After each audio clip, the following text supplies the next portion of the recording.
Bobby be the first one there. He like, I'm waiting on y'all. Right. Right.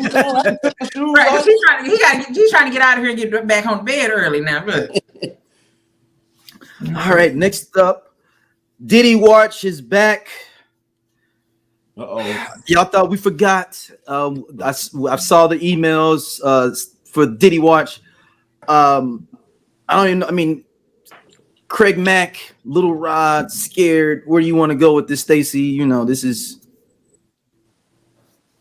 before she starts, I just want to say, Craig Mack. Hold on, before you start, Stacey, I just want to say Diddy is on the beach looking hella regular. Oh, it's more like with the regular walking with regular folks. Yeah. I'm like, is this Diddy for real? With Stevie J, which is the most interesting person to be in your corner right now. Because you know if he come out of it, Stevie J gonna be like, you know I had your back that whole time. I was with you. I divorced Faith and everything. To be by your side. Go ahead, Stacey. Sorry. So no, I'm gonna go with Craig Mack first. All right. So this is it only relates to Diddy because Craig Mack was on Diddy's label, but recently it was revealed that Craig Mack's cause of death was actually due to AIDS. And I want to state that people don't die from AIDS. There are complications that arise from them having the disease, and that's how what ends up happening. But apparently, he told his family to tell everyone he had congestive heart failure. They decided to honor his wishes, but from what I'm understanding, he was aware that he had the disease, but was not did not seek treatment. And the reality is that in the Black community, there is still a stigma regarding HIV and AIDS, especially with men and Black men. There are people who still consider it to be a gay disease, even though it has been proven time and time again that having, having gay sex or homosexual sex is not necessarily the how it gets transmitted. So it's quite possible he received it any number of ways. And I think that because of the stigma, because of finger pointing and blaming, it may be one of the reasons why he was not open and honest about what was going on with him and his health, and why he was just tell everybody I had congestive heart failure and didn't seek treatment. And it's sad because not saying that everyone needs to be a spokesperson for what they're going through, right? Just because you're going through it doesn't mean that you need to build a platform to discuss your life and what you're doing. But I think that because he was a rapper and because, again, as a rapper and as a Black man, if he would have said something or continue to fight. I mean, even if he didn't talk about it a lot, just people being able to see that, it just gives other people hope or makes them feel like maybe I can say something, or hey, maybe I should go get tested. Right. So it's disheartening that with that, but apparently even after he passed away,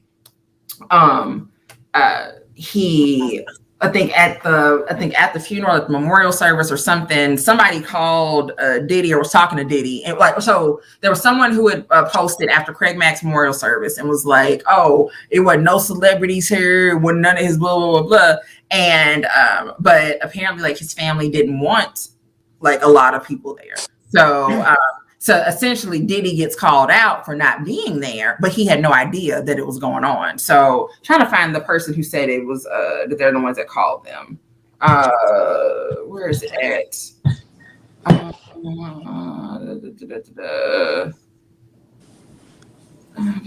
Yeah, he refused to seek treatment. Who was the person? There was somebody called Diddy and was like, his brother Andrew was the one who was like that he hit up Diddy and was like, hey, you know, nigga, where you at? And Diddy was like, what are you talking about? Like, I didn't even know that it was happening. But also apparently Diddy had offered to pay for the memorial service and was denied by Craig Mack's family. Oh wow. Yep. So let's see, who is Roxanne is his mom. Hold on. His first wife, Roxanne. So his first wife, Roxanne Hill Johnson, and brother Andrew claimed that Mack learned of his diagnosis before using the church as a shield to ward off the shadows of his past. His brother says, I believe he was very much in denial, and that's him living his truth to the end. I know that sounds really crazy, but you have to know him to understand that. As much as that bothers me, I understand why he did it and what he did. He lived his truth. So Craig Mack started telling people that he'd been diagnosed with congestive heart failure in late 2014, and then his health was wavering around that point. He, ended up being bedridden. Let's see, where? Oh, so here it is. Craig Mack's longtime friend and hip hop staple DJ Scratch clarified comments about the rapper's memorial service. So he went to the memorial service and he posted and said, when I left Craig Mack's service, I called Diddy to thank him for giving Craig the platform for the world to know Craig's music. I told him I just left the service, and he said, wait, they buried Craig already? What service are you talking about? So again, Diddy had no idea. But apparently he had offered to help with the payments for the services, and the family said, no, thank you. Damn. I was like, no, we're not fucking with you, Diddy. Yeah. And I'm like, where is it? I was like, I bet you now they like with all this other stuff coming out on Diddy. They're like, see, ain't we glad we ain't take the money, baby? Yeah. So Roxanne, his first wife, she blames Diddy for being the catalyst to Craig Mack's downfall. She called him a trigger, adding, he fucked up my family. Damn. So I don't know I know nothing. I don't know. What was the other thing on the Diddy watch? The other thing was that producer Lil Rod is apparently afraid for his life. Let me pull it back up. Go away, pop-ups. So he did an interview with Rolling Stone. Let's see, where is it at? Blah, blah, blah. He talks about how he ended up working with Diddy, what it's been like on the album. He said, so they asked him, like, your lawsuit alleges a pattern of abuse. When did that allegedly start? And he said one of the first moments was a very uncomfortable, when he was really uncomfortable was around Thanksgiving. Him and DeForest were only flown to Miami Thanksgiving Day. He has a table outside for the employees. He's inside. He waves me in. I'm a little nervous, but excited to be brought to the family dinner. I felt privileged to be sitting there. He introduced me and asked me to bless the food. I'm trying to talk with people sitting next to me, and I notice everyone is saying very little. I realized they're probably all under NDAs. I don't like to sit uncomfortable for too long, so I went to the studio. He said about 10 minutes later, Puff comes rolling in with Young Miami and others following behind. Assistants were lighting candles, giving us cocktails. He went to his bathroom attached to the studio, summoned me and DeForest. He asked me if I had $100 bill.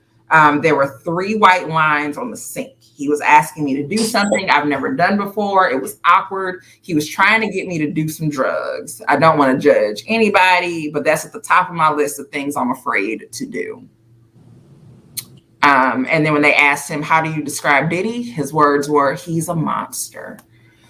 So I won't dig deep into this, but Lil Rod, I don't know.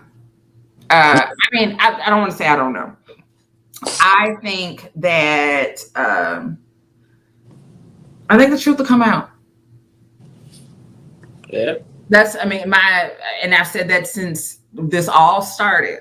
Like, since I started, what did I say? I said he's going to get through the holidays, but he's not. But by New Year's, Yeah, it was just the beginning. right? And I like that. I predicted it all. Like I said, this is the beginning. I said a door was just opened. I said he's gonna he's gonna be good for Thanksgiving and for Christmas, but New Year's, and I was absolutely right. Like, quickly. Has it been a year since that stuff came out on them? No, It's coming up. no, It'd be like November. That was like October, November. November. And Yep. that's when Cassie got paid. Yeah, and so that's when Cassie filed her lawsuit and then settled. You're not gonna say because she got paid, But yeah. So she filed the lawsuit the end of November, and I think she did it either she did it the day before you had to turn it in, or like a week or something before. But then there were other ones that came shortly thereafter. So how is he just now are they basically he don't even have to get prosecuted for anything now? It's just the fact that he's just a parasite now. That's his punishment is actually being able to be in the world but can't do nothing. I think that might even work for someone like him. Yeah, because he just looked. I was like, man, that ain't Diddy. Think about he's outside but can't be outside. Like, he can't be him. It's almost worse. He probably rather go to jail because he at least can be popular there. Like, he on house arrest without an ankle. Right. He's on house arrest, but in the world. Like, so it's not like, it sucks. I mean, I don't feel sorry for him, but no. Like, I don't feel sorry for him, but it's like being in Twitter jail back in the day. Oh no! Hold on. Go. What do you mean? I know what you're explaining. I know what you mean, Okay, but so back in the day, and I mean, because I don't know if they even still do it anymore. So back in the day on Twitter, if you were on there and let's say everybody's watching something on TV together and you just typing away, it would all of a sudden you get blocked from being able to post because you were posting too much and posting too fast. So you're kind of sitting there watching everybody on your timeline, having fun, talking, laughing, joking, and you're sitting there waiting your hour or whatever time it told you until you can reply or be able to type again. And the worst part is, again, if y'all were watching something that was on TV, something that's hella funny, something Scandal, Scandal, whatever, right? By the time your shit is able to start working again, nobody's watching that shit no more. Everybody sleep. Everybody's sleep now. So it's like that meme that SpongeBob meme when they looking outside the window and everybody. That's it. So that's